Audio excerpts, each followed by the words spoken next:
मेरे अजीजों, दुनिया के ऊपर अगर हैबत तारी होती है तो सिर्फ आशिकाने मुस्तफ़ा से होती, हुजूर के गुलामों से होती है। आज से 3 साल पहले पैरों से माजूर एक खादिम हुसैन ललकारता था, व्हील चेयर पर बैठ करके ललकारता था। अरे सफेद दाढ़ी हो चुकी, उम्र काफी है, सफेद दाढ़ी, पैरों में माजूरी, लेकिन पूरी दुनिया में ऐसी हैबत तारी कि यूरोप की जमीन भी हिलती नजर आए। हॉलैंड की पार्लियामेंट में बाज़ाब्ता उनको लेकर कहा जाए ये आदमी मोस्ट डेंजरस है, बहुत ज्यादा डेंजर है।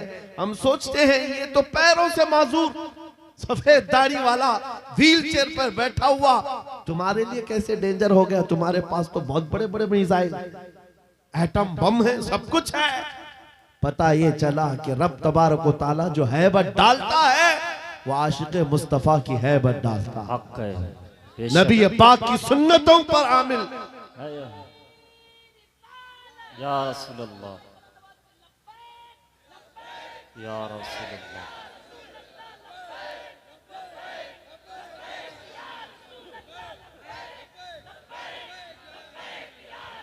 सैयदना उमर इब्ने खत्ताब रज़ियल्लाहु ताला अन्हु का दौर है। सहाबा इकराम एक इलाके को फतह करते हैं, वहां का जो गवर्नर था, वहां का जो सुल्तान था, वो गिरफ्तार हो गया, दूसरे मजहब से ताल्लुक रखता था और उसने तलवार उठाई थी, इनके खिलाफ कैद हो गया।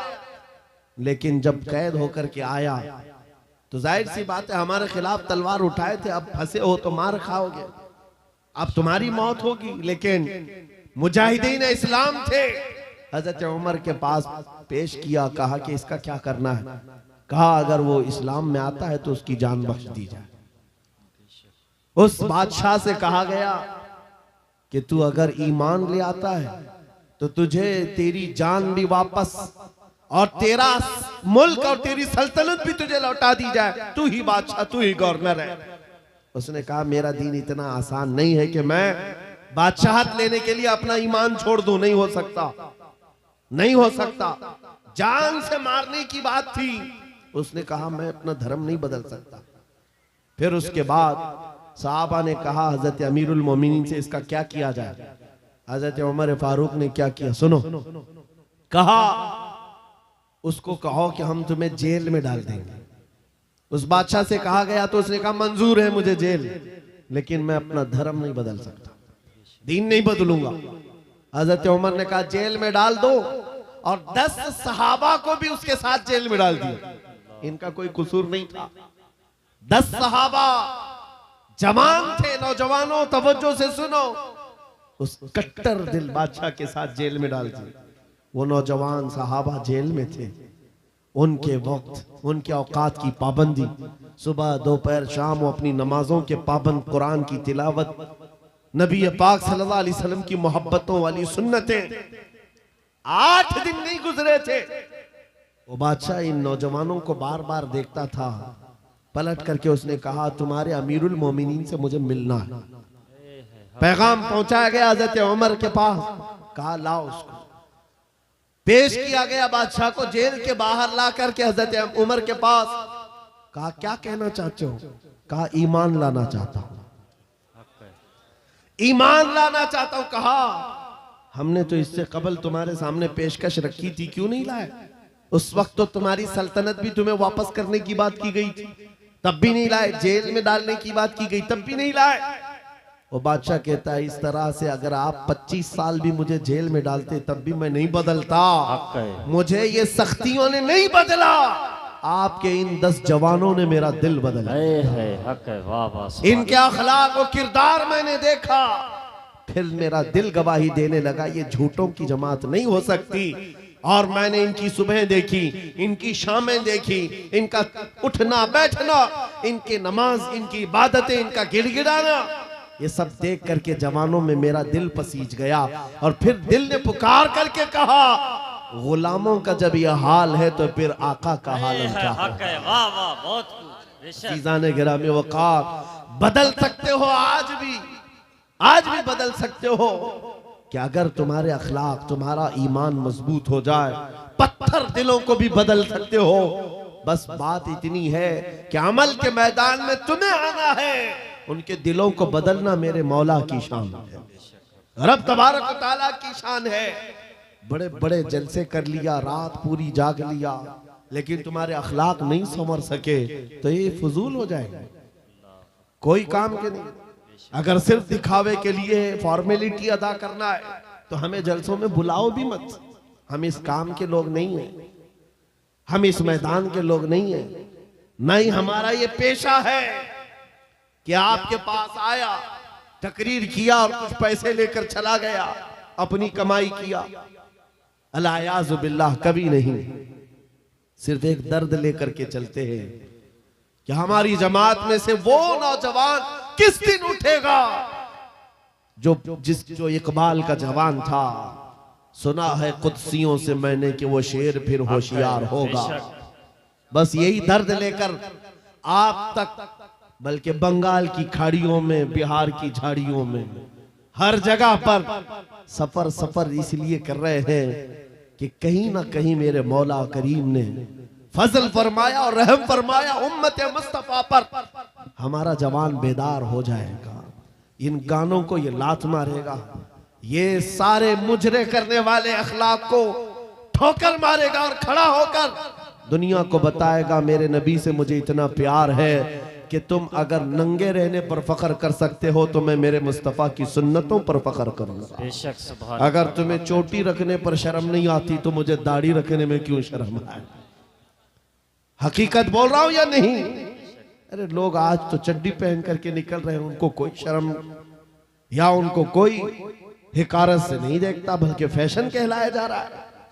तुम्हें अगर अपने मुस्तफ़ा करीम से मोहब्बत है, जैसे कि कहते हो जान भी दे देंगे, माल भी दे देंगे, उनके कदमों पर कुर्बान भी हो जाएंगे।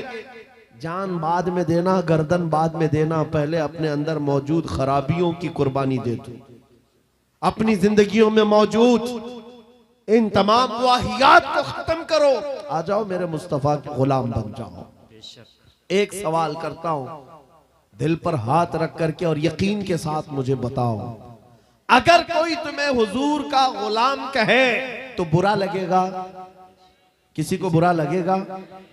बल्कि मैं तो ये कहता हूं, दुनिया मुझे हुजूर के दरबार का कुत्ता कहकर पुकारे, मेरी जिंदगी की मेराज।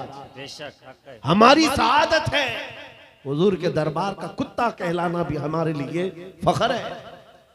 आपको अगर कोई गुलाम कहता है तो एतराज है आपको बुरा लगेगा? बल्कि हुजूर का गुलाम होना ये सबसे बड़ा शरफ है, सबसे बड़ी सआदत है। तो जब आपको दुनिया कोई हुजूर का गुलाम कहे तो बुरा नहीं लगता, तो अमल करने में बुरा क्यों लगता है? पूरे के पूरे गुलाम बन जाओ हुजूर अकरम सल्लल्लाहु तआला अलैहि वसल्लम। नहीं, आप झूठ बोलते हैं। कुछ लोगों की बात कर रहा हूं, हुजूर का गुलाम कहने में बुरा नहीं लगता, टोपी रखने में बुरा लगता है, दाढ़ी रखने में बुरा लगता है, फिर झूठ क्यों बोल रहे हो? हुजूर के गुलाम कहलाने में बुरा नहीं लगता, लेकिन अमल से बार बार दिखाते हो कि नहीं, पसंद नहीं है तुम्हें, पसंद नहीं है। इस्लाम जिंदाबाद का नारा लगाते हो, अपनी बीवियों पर, अपनी बच्चियों पर इस्लाम को क्यों नहीं पसंद करते? इनके जो पट्टे कहां चले जाते हैं? इनको आवारा क्यों छोड़कर रखा है? इनको जिस तरह बेपर्दगी के साथ घुमाते हो और खुशियों से देखते हो, शादी महल में जाकर देखे वहां तो हालात ही बदले हुए हैं, इस्लाम दिखता ही नहीं। तो इस्लाम जिंदाबाद का नारा सिर्फ ये जुबानी है? अपने घरों से तब्दीली ले आओ, इनकलाब तुम्हारे घरों से आएगा।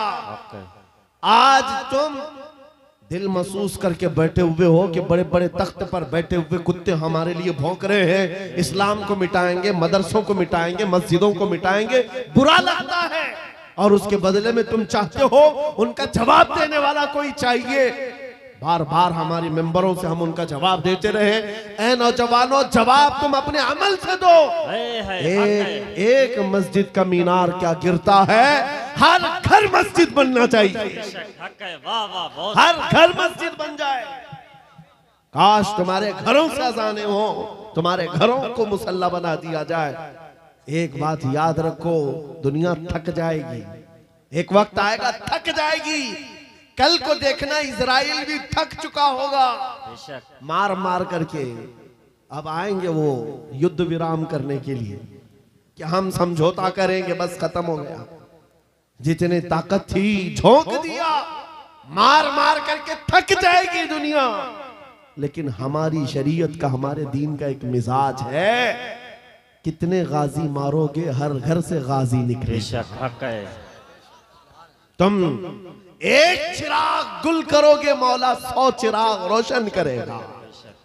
ये सिलसिला चलता रहेगा। यहां पर भी तुम खौफजदा ना रहो, डर के माहौल में ना जियो। बस मैं तुम्हें ये बात कहने के लिए आया हूं, अगर नबी के गुलाम हो तो पूरी गुलामी करो, पूरी गुलामी करो, फख्र के साथ करो, अपनी दाढ़ियों के साथ, अपने शनाख्त के साथ, अपनी आइडेंटिटी के साथ। आपको क्या लगता है कि कोई हमें नौकरी से निकाल देगा, कोई हमें रिस्क नहीं देगा? माज़अल्लाह रज़्ज़ाक़ ये लोग नहीं, रज़्ज़ाक़ मेरा रब है, हक है। अल्लाह मेरा रज़्ज़ाक़ है। एक छोटी सी कम्युनिटी ने अपनी पहचान बना ली पंजाबियों ने, और वो अपनी आइडेंटिटी को लेकर के चलने लगे और दुनिया पर उन्होंने छाप छोड़ा कि हम जहां रहेंगे अपनी शनाख्त के साथ रहेंगे, समझौता नहीं करेंगे। दुनिया उनको एक्सेप्शन देने लग गई कि हाँ ठीक है, तुम इसके साथ ही जियो। ऐ मोमिनो, तुमने खुद छोड़ दिया अपनी चीजों को। काश उस सहाबी रसूल की बात मैं तुम्हें बताऊं। हजरत नौमान एक सहाबी, एक बादशाह के पास उनको बुलाया गया था, हुजूर के तर्जुमान बन करके गए थे, एम्बेसडर बन करके गए थे। और जब उस बादशाह के पास आए, काफिर बादशाह था, एक सहाबी की बात, उसने कालीन बिछाया, और कैसा कालीन था? रेशम का कालीन था। रेशम का कालीन, बहुत महंगा कालीन। और जो कुर्सी बिछाया वो सोने की कलाई की हुई कुर्सी थी। जब सहाबी रसूल वहां पहुंचे, देखा रेशम का कालीन है, अपनी तलवार से फाड़ दिया, कहा उठाओ इसको, जमीन पर चलूंगा। जमीन पर चलकर आए, कुर्सी देखा सोने की रखी है, ठोकर मारकर गिरा दिया, कहा सादी कुर्सी रखो। बादशाह ने पूछा, इतना एटीट्यूड है तुम्हारे अंदर, इतना गुरूर किस बात का? तुम्हारी इज्जत के लिए ये रेशम का कालीन बिछाया, सोने की कलाई की हुई कुर्सी रखा। उस साहबी ने कहा, बादशाह ये गुरूर नहीं, ये तकब्बुर नहीं है, मैं मदीने वाले मुस्तफा का गुलाम हूं, जिनका फरमान है कि मर्द के लिए रेशम का इस्तेमाल हराम है, मर्द के लिए सोने का इस्तेमाल हराम है। मैं दुनिया में जहां कहीं रहूंगा, एक सोने की कुर्सी क्या 1000 कुर्सी रखे, मैं ठोकर मार दूंगा। अपना सब कुछ गुंबद खजरा, मेरे नबी से मेरा रिश्ता। उन सहाबा का ये ऐलान था, उनका ये ऐलान था, जहां रहेंगे हम अपनी आइडेंटिटी के साथ रहेंगे। ये नहीं कि तुम जालिमों के बीच में बैठ गए, शराब का दौर चल रहा है, तुम भी उठाए पी लिए, दोस्ती में तुम भटक गए, औबाश अय्याश नौजवानों की दोस्ती में तुमने वहां पर चरस गांजे भी ले लिए, तुम्हें उस वक्त नबी पाक का ख्याल नहीं आया, हुजूर पाक सल्लल्लाहु अलैहि वसल्लम की निस्बत का ख्याल नहीं आया। एनी टाइम हर जगह पर तुम अपने नबी से जुड़े हुए हो। आज ये अहद करके उठो, जिंदगी के जिस शोबे में भी जाऊंगा मैं मदीने वाले आका का गुलाम बन करके जीऊंगा। ये अहद करेंगे इंशाअल्लाह। बाजार में भी हुजूर के गुलाम, मस्जिद में भी हुजूर के गुलाम, घर में भी हुजूर के गुलाम। इस गुलामी का नतीजा ये निकलेगा, जिस दिन हमारा जनाजा जाए और कब्र में जाने से पहले तुम सिर्फ इतना कह करके जाना मेरे आका से, इतना कह करके जाना, मैं मरूं तो मेरे आका। ये मलाइका से कहना, इसे कोई मत जगाना, अभी आंख लग गई है। फिर देखना नबी करीम सल्लल्लाहु ताला अलैहि वसल्लम की तरफ से खबर में भी तुम्हारी राहत के लिए ये जवाब आएगा, नकीरो जरा आराम से जगाना, ये मेरा दीवाना आया है, बेशक हक है, ये मेरा दीवाना है, थक करके आया है। अगर वो इज्जत चाहते हो तो आज दुनिया के ऐश को ठोकर मारो, आज दुनिया की इन तमाम वाहियात और खुराफात को छोड़ो, आओ मेरे नबी पाक के दरबार में। एक चीज मैंने मिसाल के तौर पर बताई, हमारा फख्र, हमारा गुरूर हुजूर की निस्बत है, बेशक हमारा फख्र हुजूर की निस्बत है। इसको बोलने में शर्माना नहीं है। मैं अभी आपके सामने आता हूं, ये मिसालें सुन लो, ये मिसालें सुन लो, और फिर जिनको मुझे मैसेज देना मैं देता हूं। हजरत उमर फारूक रज़ियल्लाहु ताला अन्हु के दौर में किसरा बादशाह के यहाँ का एक कालीन लाया गया था। वो भी कालीन बहुत महंगा, जिस पर बैठ करके लोग फख्र करते थे। बादशाह जब किसी से बहुत खुश होता था उस कालीन पर उसको बिठाता था। और जब किसरा की सल्तनत को उखाड़ फेंका सहाबा ने, सुपर पावर था उस जमाने का, पर्शियन एम्पायर खत्म कर दिया, तो वहां का कालीन मदीने ले आए, अमीरुल मोमिनीन की बारगाह में पेश किया। कहा ये कालीन कहां रखना है? आपने कहा मस्जिद नबवी के दरवाजे के बाहर डाल, तो जो आएगा पैर पोंछ कर आए। है हक है, वाह वाह। उन्होंने ये नहीं देखा बहुत महंगा कालीन है, मेहराब में लगा दो। वहां से आया हुआ है, वो नबी के हकीकी गुलाम थे, वो इज्जत मेरे मुस्तफा के कदमों में ढूंढते थे। बादशाहों क्या नहीं, वो बताना ये चाहते थे, ऐ दुनिया वालों, जिस पर बैठ करके तुम फख्र करते हो वो तो मोहम्मद अरबी के कदमों की धूल के लायक नहीं। ये फख्र था, नाज था उन्हें नबी पाक की निस्बतों पर। और कसम खुदा की, जिस दिन तुम्हारे अंदर ये बेदारी आ जाए कि हमें अपने नबी पाक सल्लल्लाहु तआला अलैहि वसल्लम की निस्बत पर फख्र है, दुनिया तुम्हारी आवाजों को बंद नहीं कर सकेगी, नहीं बंद कर सकेगी। आज मेरे मुतालिक बहुत सारी चीजें मशहूर हैं, और मैं इस बात से खौफ नहीं करता कि कल मेरे साथ क्या होने वाला है। मेरा अकीदा ये है, मौत आनी है तो मच्छर से भी अल्लाह ताला मौत लाए। मौत आनी है, चूंटी और मच्छर से भी आदमी मर जाएगा, और नहीं आनी है तो मोदी योगी से भी नहीं आएगी। है हक है, वाह वाह।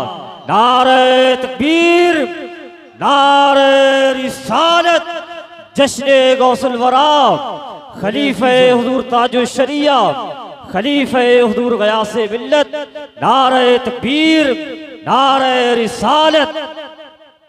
ये मिजाज लेकर के चलो। हमारे पास जो दौलत है वो हुजूर पाक की निस्बत है, नबी पाक सल्लल्लाहु अलैहि वसल्लम की मोहब्बत है, लासवाल दौलत है, जो हमें बेखौफ बनाती है, जो हमें निडर बनाती है।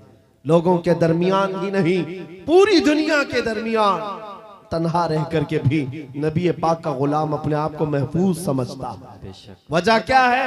जिस दिन मौत आएगी अपनी ही चादर ओढ़कर सो जाए, इसलिए कि दुनिया कितने दिन की है। हमारा तो ये अकीदा है, एक ना एक दिन दुनिया से जाना है और कब्र में पहुंचना है, लेकिन असल जिंदगी तो आंखें बंद होने के बाद शुरू होनी। देखनी है हश्र में इज्जत रसूलुल्लाह, हक है, वाह वाह। जब उस दिन मैदान महशर में जमा होंगे, सारे कीड़े मकोड़े भी लाए जाएंगे, अपने वक्त के जबाबरा, तागूत, ताकत, सारे फिरौनी मिजाज के बादशाह भी लाए जाएंगे और खड़े होंगे। उस वक्त की बात होगी मेरे अजीजों, फिर हर कोई हुजूर पाक सल्लल्लाहु अलैहि वसल्लम की तरफ टकटकी बांध कर देख रहा होगा। हर कोई ये सोच रहा होगा, ये लब हिला दे मेरी बख्शिश हो जाए, ये लब हिला दे मेरी बख्शिश हो जाए, मेरी मगफिरत हो जाए, मुझे माफ कर दिया जाएगा।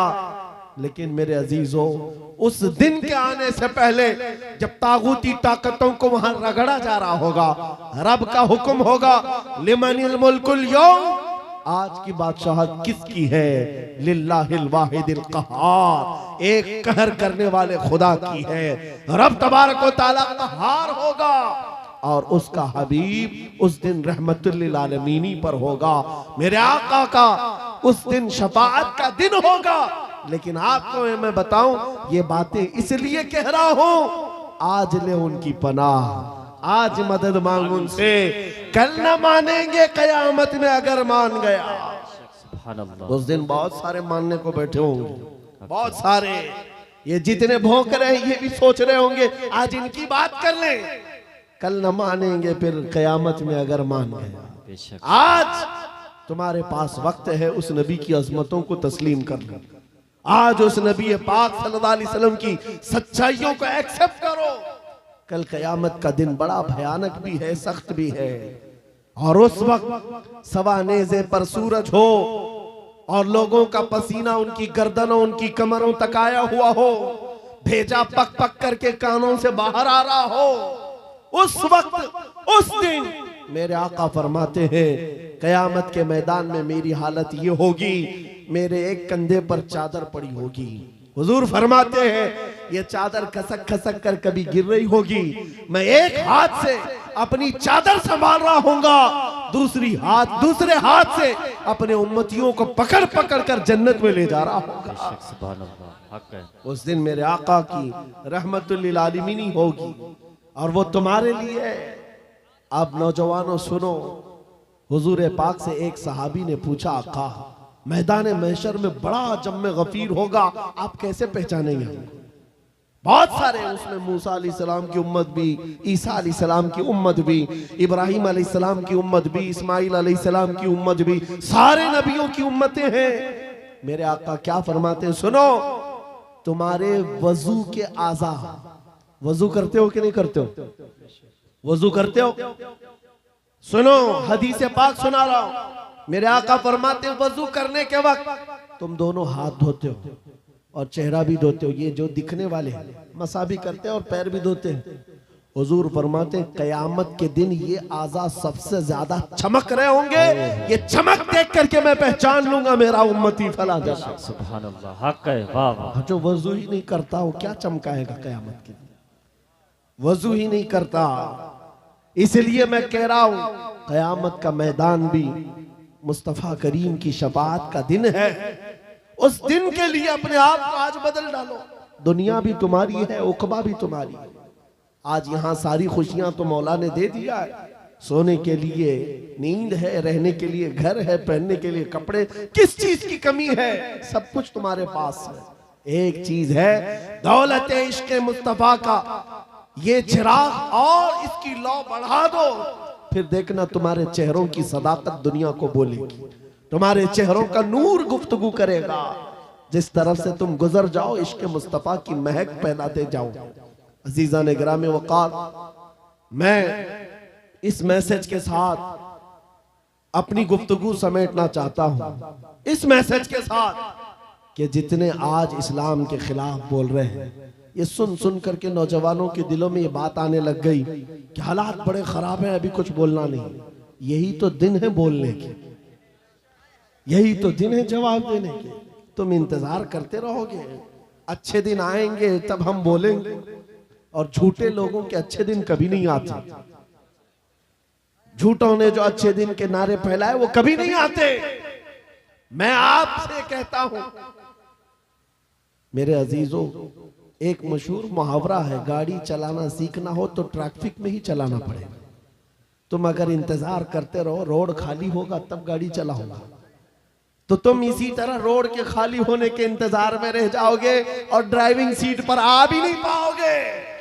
भीड़ भाड़ को देखो, ट्रैफिक में ही लेकर उतर जाओ और एक न एक दिन ड्राइविंग सीट मिल ही जाएगी, बैठ जाओगे। आज ऐ नौजवानों, क़ियादत करना है, हालात के अच्छे होने का इंतजार मत करो। जिस तरह के हालात है, मुझे इश्क मुस्तफा के साथ खड़ा होना। आज एक बात सुन लो, मैं रुखसत होता हूं। कई हमारे मोहब्बत करने वाले उलमा ने हमसे कहा था, जो बहुत मोहब्बत करते हैं, कहा मुफ्ती साहब बड़ा अंदेशा है और डर लगता है, कहीं आपके साथ कुछ हो गया तो क्या होगा? अवाम और मखलूक आपसे नफा उठा रही है, ज्यादा देर तक ये नफा चलना चाहिए। उनकी मोहब्बतें मेरे सर आंखों पर, मैं सलाम करता हूं, उन्होंने दुआएं दी हैं। लेकिन मेरे अजीजों, बारहा उन्होंने कहा आपका होना बहुत जरूरी है, आपका होना बहुत जरूरी। इनसे भी पूछो तो यही कहेंगे, जरा एहतियात से बात करें, बहुत सख्त जुमले बोलेंगे, कल को कुछ हो जाएगा, आपका होना बहुत जरूरी है। मैं अर्ज करता हूं नौजवानों, मेरी हैसियत एक घास के बराबर भी नहीं। इमाम हुसैन का होना कितना जरूरी था। हक है, वाह वाह। इमाम हुसैन का होना कितना जरूरी था। मक्का के सहाबा हाथ जोड़कर कह रहे थे, मौला हुसैन आप मत जाइए, अहले बैत का सबसे बड़ा चेहरा आप हैं, आप जाएंगे तो मखलूक को नफा कौन पहुंचाएगा, उम्मत की रहबरी कौन करेगा। इमाम हुसैन ने सबकी सुनी थी, सबकी सुनी और कहा, बल्कि मक्का से निकलने के वक्त छोटी मोटी जंगें भी हो गई थी चाहने वालों से ही, जो रास्ता रोक रहे थे मत जाइए मत जाइए, आपका होना बहुत जरूरी है। मेरे अजीजों, ये मिजाज हुसैनी था जो ये बता रहा था कि मसलहत के साथ खामोशी के साथ जी लेंगे और 8 साल 10 साल, लेकिन अगर जालिमों के वक्त खामोश रह गए, कल की नस्लें इतनी बुज़दिल हो जाएंगी, वो ये समझने लग जाएंगी जो ऐरा गैरा भौंकना चाहे भौंक सकता है। हमारे बड़ों ने कभी जवाब नहीं दिया तो हम क्या जवाब देंगे। अजीजान गिरामी वक़ार, आपका ये गुलाम और ये फकीर सिर्फ इतना जज्बा लेकर चलता है, कल को मुझसे अगर कोई उलझता है, मेरी फांसी हो जाए, मेरी जेल हो जाए, मुमकिनात में से है, मगर इस बात का मैं खौफ नहीं रखता, कल के बाद हमारी नस्लें आएंगी, वो इतनी बात तो जरूर कहेंगी कि जब नबी पाक की शान में कोई कुत्ता भौंक रहा था तो हमारे बाप दादाओं में से कोई आलिम खड़ा होकर जवाब तो दे रहा था। नारे तकबीर, नारे रिसालत, मसलके आला हजरत, मुहाफिज़े नामुसे रिसालत, शेरे अहले सुन्नत, मशाइखे कालपी शरीफ। आने वाली नस्लों का ईमान मजबूत होगा, नौजवान बच्चे कल को ये तस्करा करेंगे। एक वक्त था जब हर जगह पर हुजूर की शान में, कुरान की शान में, रब की शान में, इस्लाम की शान में ऐरा गैरा नत्थु खेरा बोलने लग जाए।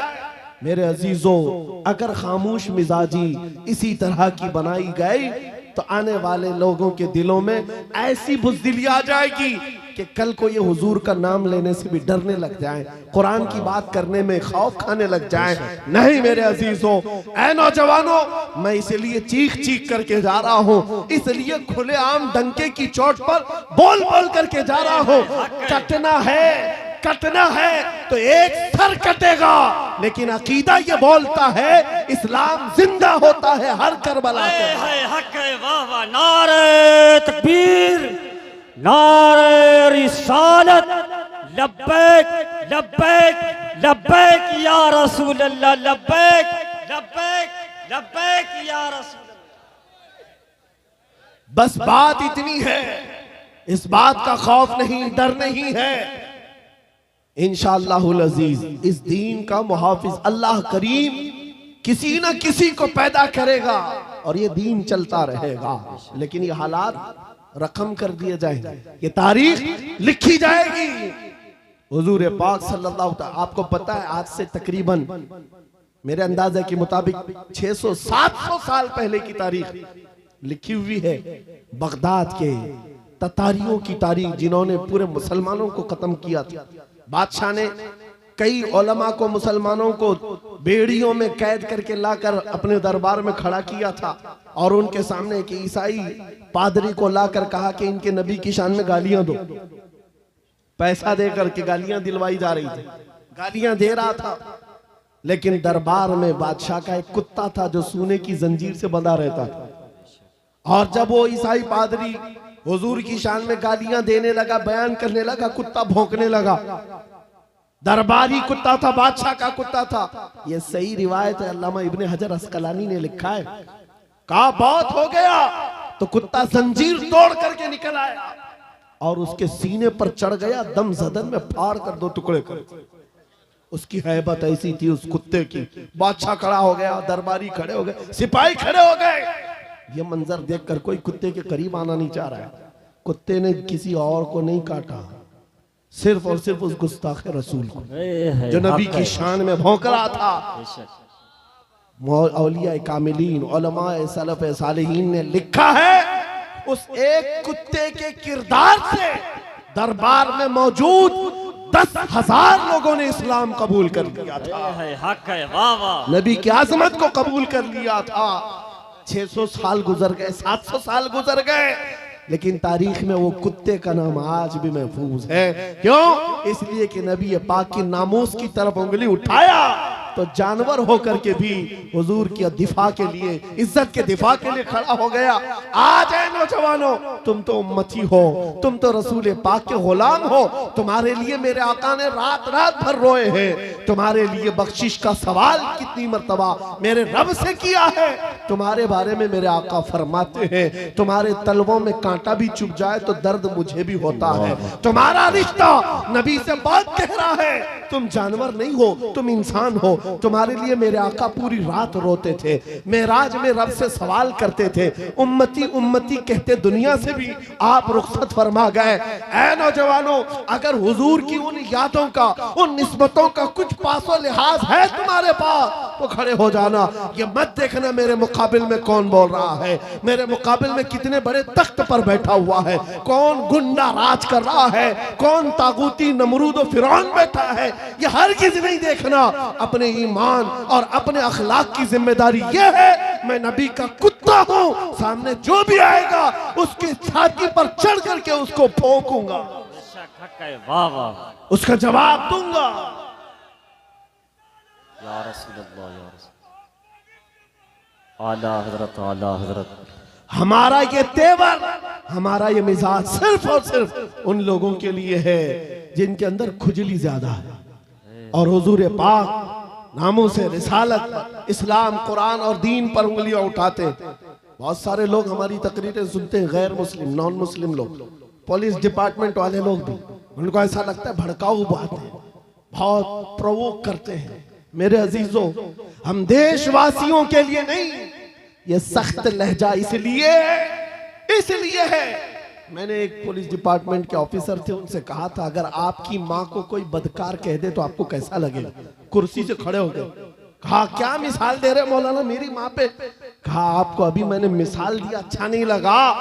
सुनिए साहब, करोड़ों माओ से ज्यादा मुसलमान अपने नबी से मोहब्बत करते हैं। हक है, बेशक हक है, वाह वाह।